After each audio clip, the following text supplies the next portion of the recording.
கர்த்தருடைய பரிசுத்த நாமத்திற்கு மகிமை உண்டாவதாக. இந்த ஆராதனை வேளையிலும் கலந்திருக்கும் ஒவ்வொருவரையும் இயேசு கிறிஸ்துவின் நாமத்தினாலே வாழ்த்தி வரவேற்கிறேன். கர்த்தர் ஒவ்வொருவரையும் அதிகமாய் ஆசீர்வதிப்பாராக.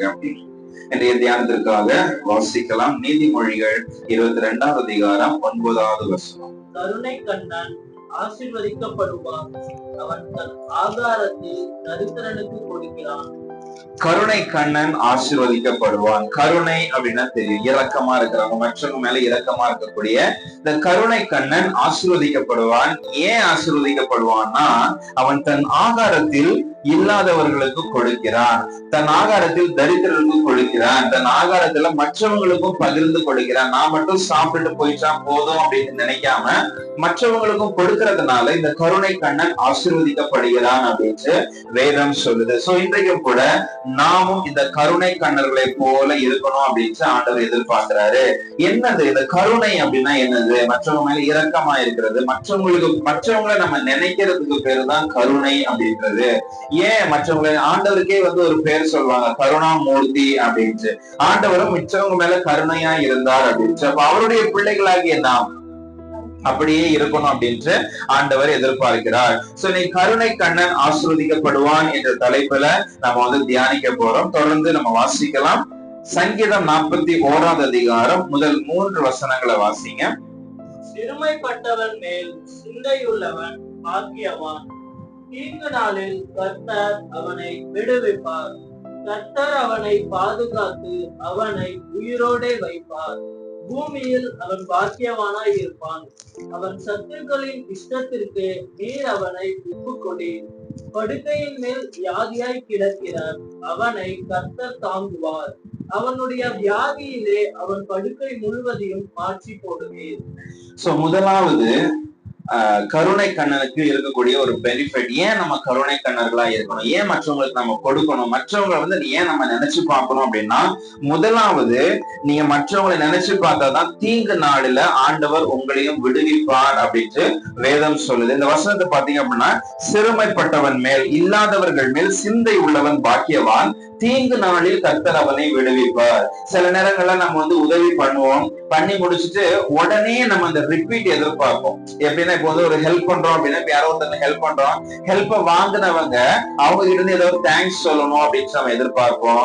அதே மாதிரி அவங்க திரும்ப நம்மளுக்கு ஏதாவது செய்யணும். அவங்க நல்ல பணக்காரங்களா இருந்தாங்க அப்படின்னா அவங்க திரும்ப நம்மளுக்கு ஏதாவது காசு கொடுத்தா நல்லா இருக்குமே, இல்ல அவங்க ஏதாவது ஒரு உதவி பண்ணக்கூடிய இடத்துல இருந்தாங்கன்னா, சார் நம்ம அன்னைக்கு அவ்வளவு ஹெல்ப் பண்ணோம், அவங்க திரும்ப பண்ண மாட்டேன்றாங்களே அப்படின்ற மாதிரி நமக்கு உடனே மைண்ட் செட் போயிடும். ஆனா வசனம் சொல்லக்கூடியது என்ன, நீங்க அவங்களுக்கு உதவி செய்யும் பொழுது உங்களுக்கான உதவி உங்களுடைய தீங்கு நாள்ல சேரும் அப்படின்னு சொல்றாங்க. உங்களுடைய தீங்கு நாள் ஒண்ணு அப்படின்னு இருக்குது, அந்த நாள் வரும். ஏன்னா மனுஷனுடைய வாழ்நாள் எல்லாமே அப்படிதான் இருக்குது. ஆண்டவர் அப்படிதான் டிசைன் பண்ணிருக்கிறாரு.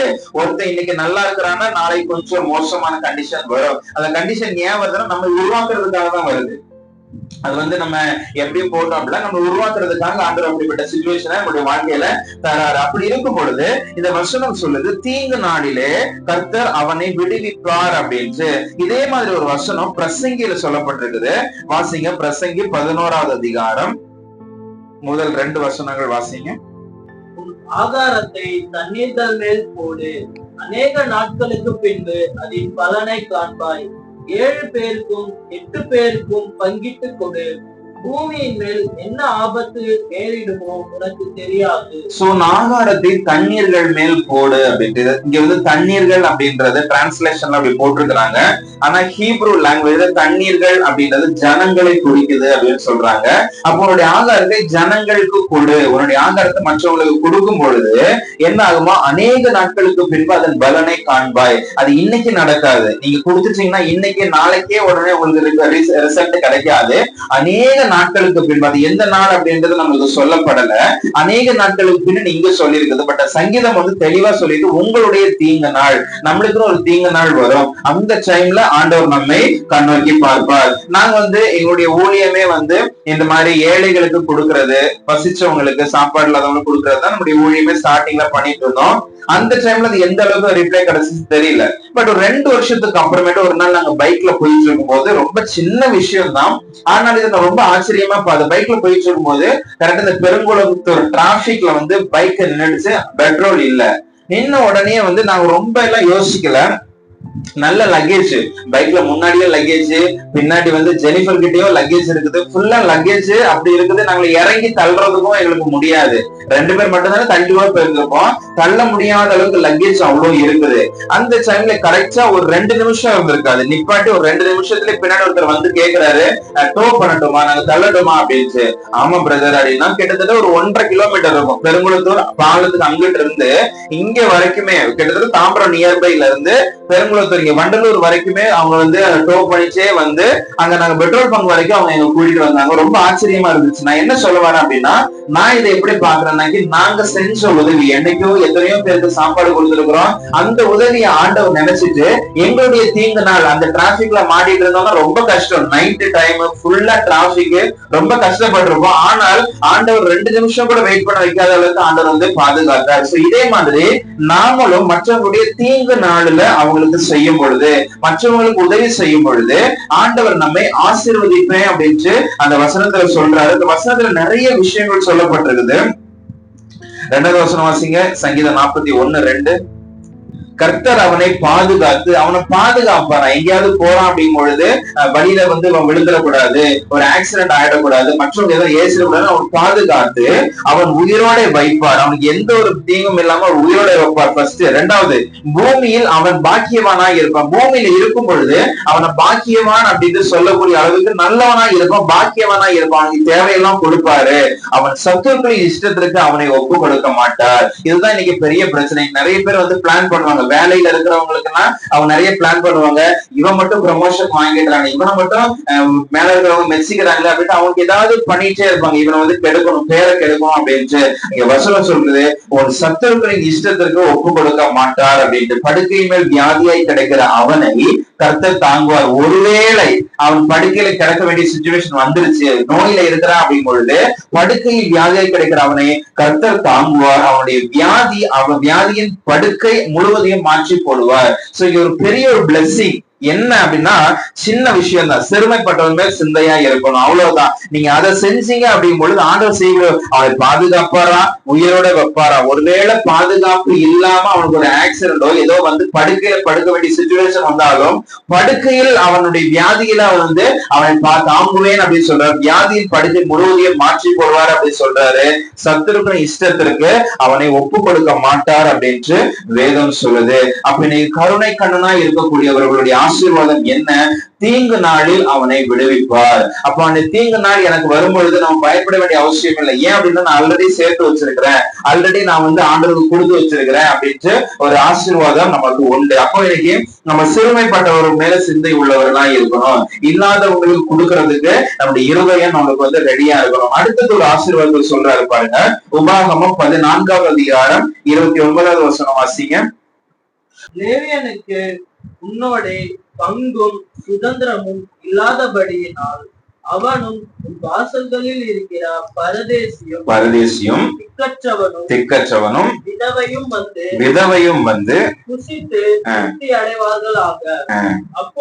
அப்பொழுது இதுதான் ஆசீர்வாதம். என்ன? அப்பொழுது கை செய்யும் வேலையில் எல்லாம் தேவனாகிய கர்த்தர் உன்னை ஆசீர்வதிப்பார். நம்ம கை செய்கிற வேலையில் நாம் ஆசீர்வதிக்கப்படணும் அப்படின்னா, நம்ம வந்து இன்னைக்கு நிறைய வேலைகள் செய்வோம், வீட்டுல வேலைகள் இருக்கு, எனக்கு ஏதோ ஒரு வருமான வழி நமக்கு இருக்குது, அந்த வருமான வழிகள் நம்மளுக்கு ஆசீர்வதிக்கப்படணும், என் கைகள் பிரயாசம் ஆசீர்வதிக்கப்படணும் அப்படின்னா என்ன செய்யணுமா, உங்களுடைய சம்பாத்தியத்துல ஒரு பகுதியை வச்சுக்கிட்டு நீங்க வந்து ஏழைகளுக்கும் பரதேசிகளுக்கும் திக்கற்றவர்களுக்கும் விதவைகளுக்கும் நீங்க ஷேர் பண்ணி கொடுக்கும் பொழுது உங்களுடைய கைகளின் பிரயாசத்தை ஆண்டவர் ஆசீர்வதிப்பேன் அப்படின்னு சொல்றாரு. சோ இன்றைக்கும் நம்மளுடைய வாழ்க்கையுடைய நோக்கமே அதுதான்.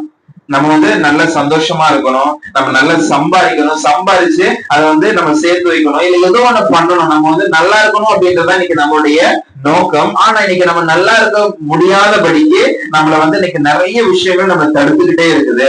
அதுல ஒண்ணுதான் இந்த ஆசீர்வாதம். என்ன? நம்ம வந்து மற்றவங்களுக்கு கொடுக்கணும் அப்படின்றது ஒரு ஆசீர்வாதம். அப்ப நான் மற்றவங்களுக்கு கொடுக்கும் பொழுது, ஏழைகளையும் திக்கற்றவங்களையும் விதவைகளையும் நான் நினைக்கும் பொழுது, அவர்களை ஆதரிக்கும் பொழுது அங்க என்ன நடக்குதான், ஆண்டவர் அங்க ஒரு பெரிய ஒரு ஆசீர்வாதத்தை வைக்கிறாரு. என்ன, நீங்க உங்களுடைய கை செய்கிற வேலைகள் எல்லாம் உங்களை ஆசீர்வதிப்பேன் அப்படின்ட்டு. வேலைக்கும் இதுக்கும் என்ன சம்பந்தம் அப்படின்ற மாதிரி நம்மளுக்கு தோணலாம். ஆனாலும் ஆண்டவர் இந்த வேலையையும் ஆசீர்வதிப்பேன் அப்படின்னு சொல்றாருன்னா, இது நீங்க வேலை செய்கிற விதம் கிடையாது. நம்ம வேலை செய்யறேங்க அதனால எனக்கு ஒரு ஆசீர்வாதம் அப்படி கிடையாது. ஆண்டவருடைய சிஸ்டம் என்ன, ஆண்டவருடைய மெத்தட் என்ன அப்படின்னா, நீங்க வேலை செய்யறதுனால உங்களுக்கு ஆசீர்வாதம் கிடையாது, எனக்கு கீழ்ப்படுகிறதுனாலதான் உங்களுக்கு ஆசீர்வாதம். உங்களுக்கு வேலை கிடைக்கிற நீங்க இன்டர்வியூ பாஸ் பண்றதுனால வேலை கிடையாது, எனக்கு கீழ்ப்படிச்சீங்க அப்படின்னா உங்களை வேலையில உங்களுக்கு கொடுப்பேன் அப்படின்னு. எல்லாமே ஆண்டவருக்கு கீழ்ப்படுகிற அந்த கீழ்ப்படிதல் ஒன்றுதான் இருக்குதே தவிர வேற எதுவுமே கிடையாது. இன்னைக்கு ஆண்டவருக்கு நம்ம கீழ்ப்படிய எவ்வளவுக்கு எவ்வளோ அவருடைய கீழ்ப்படிதமோ அவ்வளவுக்கு எவ்வளோ ஆண்டவர் நம்மை ஆசீர்வதிப்பார். இந்த மாதிரி ஆசீர்வாதம் பெற்ற ஒரு மனுஷன் தான் யோபு அப்படின்ற மனுஷன். வாசிங்க, யோபு 1ஆம் அதிகாரத்துல அவருடைய சொத்து மதிப்பு அங்க போடப்பட்டிருக்குது. யோபு 1ஆம் அதிகாரம் 3வது வசனம் வாசிங்க. அவனுக்கு 7000 ஆடுகளும் 3000 ஒட்டகங்களும் 500 ஏர் மாடுகளும் 500 கழுதைகளும் ஆகிய மிருக ஜீவன்கள் இருந்ததும் அன்றி திரளான பணிவிடைக்காரரும் இருந்தார்கள். கிட்டத்தட்ட 12,000 விலங்குகள் இருக்குது. 500 1000 11,000 விலங்குகள் அவங்க கிட்ட இருக்குது. விலங்குகள்னா சும்மா விலங்குகள் மட்டும் கிடையாது, அதை அடிச்சு விலைக்கு வித்தா பயங்கர ரேட்டு போகும். அப்படிப்பட்ட விலங்குகள் அவனுடைய இருக்குது. அதே மாதிரி திரளான பணிவிடைக்காரரும் இருந்தார்கள். அதனால அந்த மனுஷன் கிழக்கத்தி புத்திரர்கள் எல்லாரும் பெரியவனா இருந்தான், பயங்கர பணக்காரனா இருக்கிறான். இந்த பணத்துக்கான சீக்ரெட் என்ன அப்படின்றது அவரே சொல்றாரு. வாசிங்க, யோபு 31ஆம் அதிகாரத்துல 15ல இருந்து வாசிங்க. தாயின் கர்ப்பத்தில் என்னை உண்டு பண்ணினவர் அவனையும் உண்டு பண்ணினார். அவனையும் அப்படின்னா இந்த தரித்திரர்கள் இல்லாதவர்களை பத்தி சொல்லுவான். அவனையும் உண்டு பண்ணினார். ஒரே விதமான கர்ப்பத்தில் எங்களை உருவாக்கினார் அல்லவோ.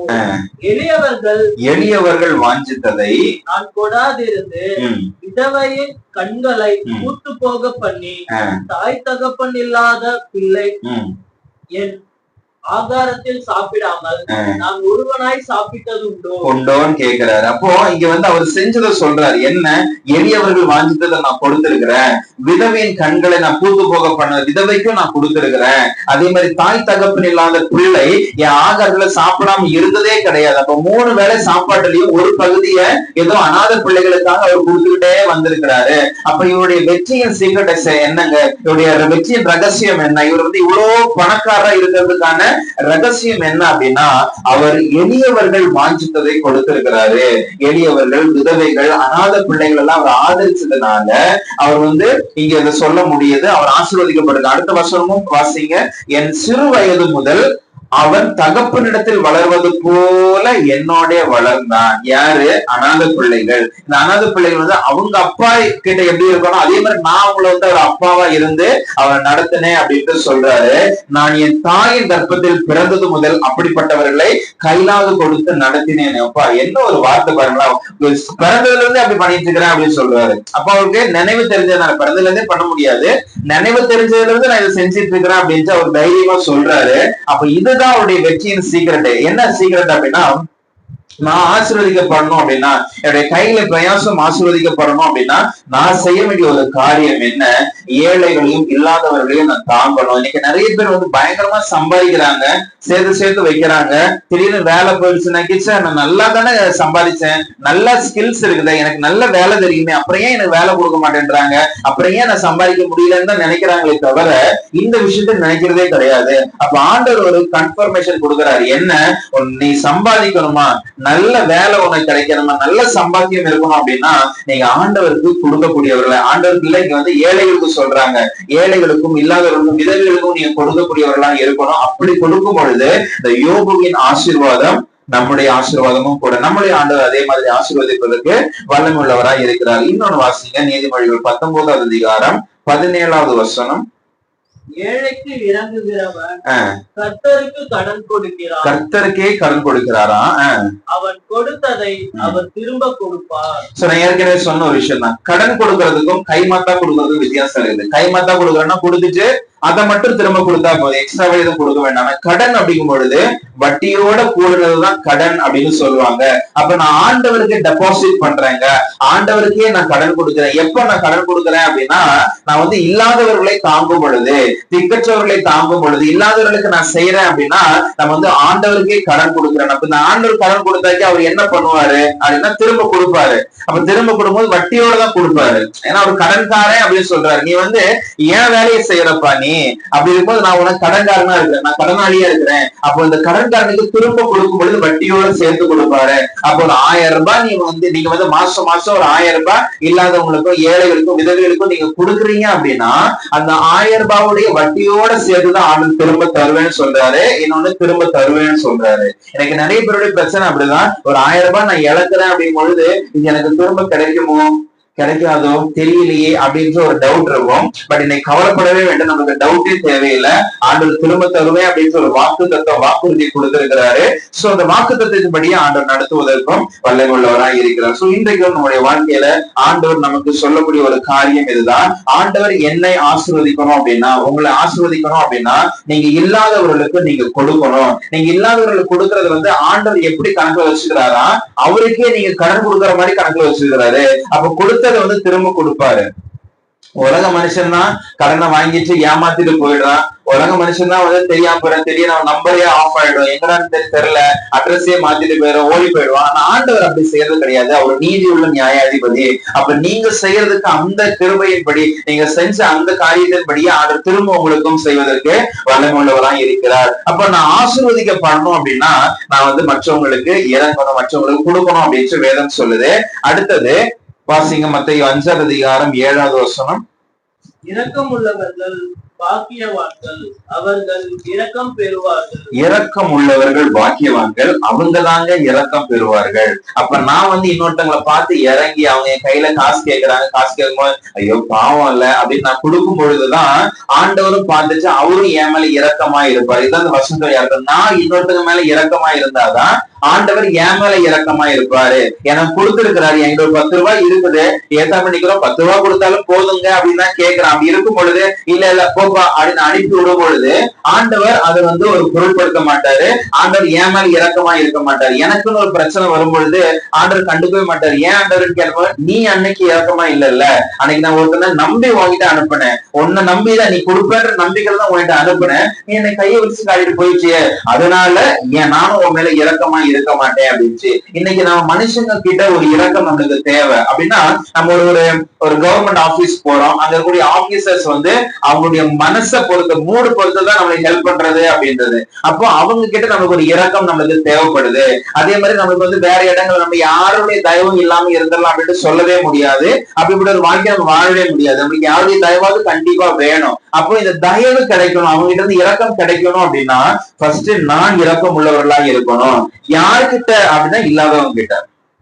நம்ம எப்பவுமே நம்ம பண்றது என்ன அப்படின்னா, இவங்க கிட்ட இருந்து ஒரு ஹெல்ப் வேணும் அப்படின்னா அவங்க கிட்ட மட்டும் நம்ம இரக்கம் உள்ளவர்களா இருக்கும். இவங்க தான் ஃபியூச்சர்ல நம்ம ஹெல்ப் பண்ணுவாங்க, அவங்க கிட்ட நம்ம நல்லவங்களா இருப்போம். அப்படி நம்ம வந்து யாருக்கிட்ட ஹெல்ப் வரணுமோ அவங்க கிட்ட மட்டும் நம்ம இரக்கம் உள்ளவர்களா நல்லவர்களா இருப்போம். பட் வசனம் சொல்லுது, நீங்க இரக்கம் உள்ளவர்களா இருந்தீங்கன்னா தான், அது இவங்க கிட்டதான் இவங்ககிட்ட தான் இல்ல, நீங்க காமனா இரக்கம் உள்ளவர்களா இருந்தீங்கன்னா தான் உங்களுக்கும் இரக்கம் கிடைக்கும் அப்படின்னு ஆண்டவர் சொல்றாரு. இன்னைக்கு நம்முடைய வாழ்க்கையில இரக்கம் ரொம்ப முக்கியம். அது எல்லாம் நம்ம இன்னைக்கு வாழவே முடியாது.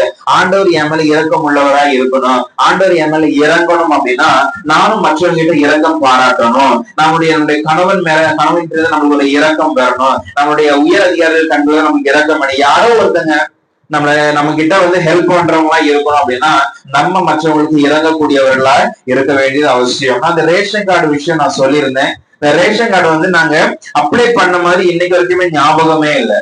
நாங்க வந்து ஒரு தடவை நாங்க அப்ளை பண்றதுக்கு போயிருந்தோம். அவங்க டீடைல்ஸ் எல்லாம் வாங்கிச்சாங்க. வாங்கி முடிச்சுட்டு கடைசியில பாக்குறாங்க அட்ரஸ் மிஸ்மேட்ச் ஆகுது. உங்களுக்கு வந்து அட்ரஸ் இந்த ஊர் அட்ரஸ் இருந்தாதான் எனக்கு இருக்குது, ஜெனிஃபருக்கு இல்ல, ஒய்ஃபுக்கு இல்ல. அப்ப இந்த ஊர் அட்ரஸ் இருந்தாதான் நாங்க வந்து அப்ளை பண்ண முடியும், சாரி அப்படின்ட்டாங்க. நான் இன்னைக்குதான் போன மாசம் தான் எடுத்து பார்த்தேன். அந்த பேப்பர்ல என்கிட்ட தான் இருக்குது. நாங்க எழுதி கொடுத்த பேப்பர் எல்லாமே இங்கதான் இருக்குது. ரெஜிஸ்டர் பண்ண மாதிரி ஞாபகமே இல்லை. எப்படி அது போய் ரீச் ஆச்சுன்னு தெரியல. 2 வருஷத்துக்கு அப்புறம் இப்ப அவங்களே போன் பண்ணி கூப்பிட்டு வாங்க வந்து வாங்கிட்டு போங்க அப்படின்னாங்க. போய் பாக்குறோம், அவங்களே ஐடியா சொன்னாங்க, இப்படி இப்படி பண்ணுங்க, திரும்ப நீங்க அப்ளை பண்ணீங்கன்னா உங்களுக்கு வந்து கார்டு வந்துடும், இப்போதைக்கு நீங்க இதை வச்சுட்டு நீங்க வாங்கினா போதும் அப்படின்னு அவங்களே கைட் பண்ணி அழகா அனுப்புறாங்க. எனக்கு ரொம்ப ஆச்சரியமா இருந்துச்சு, எப்படி அப்படின்ட்டு. அப்ப இரக்கம் உள்ளவர்கள் இரக்கம் பெறுவார்கள். எனக்கும் ஒரு இடத்துல இருந்து இரக்கம் வேணும் அப்படின்னா நானும் இரக்கம் உள்ளவர்களா இருக்கணும்ன்றது அவசியமான ஒரு காரியம். சோ இந்த விஷயம் வந்து இன்னைக்கு நம்முடைய ஒவ்வொரு வாழ்க்கையிலும் நம்ம அப்ளை பண்ணி பார்க்க முடியும். நீங்க யார் யாருக்கிட்ட நீங்க வந்து நம்ம ஆள் பார்த்து நம்ம பழகக்கூடாது. இவங்க கிட்ட இன்னைக்கு நம்ம பழகி வச்சுக்கிட்டோம்னா ஃபியூச்சர்ல இவங்க தேவைப்படுவாங்க, அதனால இவங்க கிட்ட நம்ம பழகுவோம், அதனால இவங்க கிட்ட நல்லவங்களா இருப்போம் அப்படின்னு நம்ம சொல்லக்கூடாது. ஆண்டவர் எப்படி இருக்கிறார், எப்படி சொன்னாரோ இரக்கம் உள்ளவர்கள், இந்த இரக்கம் உள்ளவர்கள ஒரு டெபினிஷன் கொடுக்கல, இவங்க கிட்டதான் நீங்க இரக்கமா இருக்கணும், இவங்க கிட்ட இருக்கக்கூடாது அப்படின்லாம் சொல்ல. அப்போ இன்னைக்கு கருணை கண்ணன் அப்படின்ற ஒரு இது, கருணை கண்ணன் எப்படி எதனால நம்ம கருணை கண்ணனா இருக்கணும், எதனால நம்ம இரக்கம் உள்ளவர்களா இருக்கணும் அப்படின்னு கேட்டா, ஃபர்ஸ்ட் தீங்கு நாளில் நம்ம விடுவிக்கப்படணும் அப்படின்னா, வாழ்க்கையில எல்லாருடைய வாழ்க்கையிலும் தீங்கு நாள் அப்படின்னு வரும். அந்த தீங்கு நாளில விடுவிக்கப்படணும் அப்படின்னா நம்ம ஏழைகளுக்கு உதவணும், செய்யற வேலையில ஒரு ஆசீர்வாதம் வரணும் அப்படின்னு. நம்ம செய்யற வேலை, நல்லா வேலை செய்ய ஸ்டார்டிங் வந்து கையிலேயே நிக்காது, அந்த மாதிரி இருந்துச்சு. அப்ப வேலை செய்யக்கூடிய அந்த காரியம், செய்யற வேலை ஆசீர்வதிக்கப்படணும் அப்படின்னா நம்ம வந்து கருணை கண்ணனா இருக்கணும். தேவன் என்ன ஆசீர்வதிக்கணும் அப்படின்னா நான் கருணை கண்ணனா இருக்கணும். அதே மாதிரி தேவன் இடத்துல இருந்து இரக்கம் பெறணும் அப்படின்னா நானும் மற்றவங்க கிட்ட இரக்கம் கொடுக்கக்கூடியவனா இறங்குகிறவனாய் இருக்கணும் அப்படின்ட்டு வேதம் சொல்லுது. இன்னும் நம்ம ஏன் மற்றவங்களுக்கு உதவி பண்ணக்கூடியவர்களா இருக்கணும் அப்படின்னு பாத்தீங்க அப்படின்னா, வாசிங்க சங்கீதம் 112வது அதிகாரம் 9வது வசனம். வாரி இறைத்தான், ஏழைகளுக்கு கொடுத்தான், அவனுடைய நீதி என்றென்றைக்கும் நிற்கும், அவன் கொம்பு மகிமையாய் உயர்த்தப்படும். வாரி இறைத்தான், ஏழைகளுக்கு கொடுத்தான், அதனால அவனுடைய நீதி நிற்குமா, அவனுடைய மகிமை உயர்த்தப்படும் அப்படின்ட்டு. இன்னைக்கு வாரி இறைக்கக்கூடியவர்களா இன்னைக்கு கொடுக்குறாங்க, எல்லாருமே சில்லறையதான் தேடி பிடிச்சு கொடுக்குறாங்க. யாராவது நினைச்சாங்க உடனே சில்லறையதான் தேடுறாங்க, சில்லறையதான் கொடுக்குறாங்க. அப்படி அல்ல, வாரி இறைத்தான் ஏழைகளுக்கு கொடுத்தான் அப்படின்ற ஒரு ஒரு இடத்துக்கு நம்ம வரும் பொழுது நம்முடைய நீதி என்றென்றைக்கும் நிற்கும், அவன் கொம்பு மகிமையாய் உயர்த்தும். நம்ம வந்து மற்றவங்க முன்னாடி மகிமையாய் நிற்போம், நம்மள வந்து மற்றவங்க உயர்ந்த இடத்துல வைப்பாங்க. அந்த டைம்ல என்ன ஆகும்னா நம்முடைய தேவைகள் ஆட்டோமேட்டிக்கா சந்திக்கப்படும். அவங்களே வந்து கேட்பாங்க, சார் உங்களுக்கு ஏதாவது ஹெல்ப் பண்ணுமா சார், சொல்லுங்க சார் நான் பண்ணி கொடுக்குறேன் சார் அப்படின்னு அவங்களே வந்து நிற்பாங்க. இது எப்போ நடக்கும் அப்படின்னா நம்மளுடைய குணம் மாறும் பொழுது, வாரி இறைக்கும் பொழுது ஆண்டவர் அதற்கேற்ற ஆசீர்வாதத்தை கொடுப்பார். நீதிமொழிகள் 11:24 வாசிங்க. வாரி இறைத்தும் விருத்தி அடைவாரும். வாரி இறைக்கும் போது நம்மளுக்கு ஒரு டவுட் இருக்கும், வாரி இறைச்சா எப்படிங்க, நான் எப்படி என்னுடைய தேவை எப்படி சந்திப்பீங்க, காசெல்லாம் குறைஞ்சிரும்ல அப்படின்ட்டு நம்மளுக்கு தோணும். வசனம் சொல்லுது, வாரி இறைத்தும் விருத்தி அடைவாரும் உண்டு. விருத்தி அடைகிறதுனாக்கி நல்ல ஆசீர்வதிக்கப்படுறதுன்னு அர்த்தம். வாரி இறைத்தும் விருத்தி அடைவாரும் உண்டு. அதிகமாய் அதிகமா பிசினித்தனம் பண்ணி அவங்க சேர்த்து வச்சிருப்பாங்க, அவங்க தேவை கூட செலவு பண்ணாம சேர்த்து வச்சு பேங்க்ல டெபாசிட் பண்ணிருப்பாங்க, பிக்ஸட் டெபாசிட் அது இதுன்னு நிறைய பண்ணி வச்சிருப்பாங்க. அப்படிப்பட்டவர்கள் கூட வறுமை அடைகிறதுக்கான வாய்ப்பு உண்டு. அப்ப வாரி இறைக்கிறது அப்படின்றது ஒரு ஆசீர்வாதமான ஒரு காரியம். இன்னைக்கு நிறைய பேர் சொல்லுவாங்க, நீ என்ன ஏமாளி மாதிரி எல்லாருமே கொடுத்துட்டே இருக்கிற, கேட்கறவங்களுக்கு எல்லாம் கொடுத்துட்டே இருக்கிற, நீ என்ன ஏமாளியா அப்படின்லாம் கேட்பாங்க.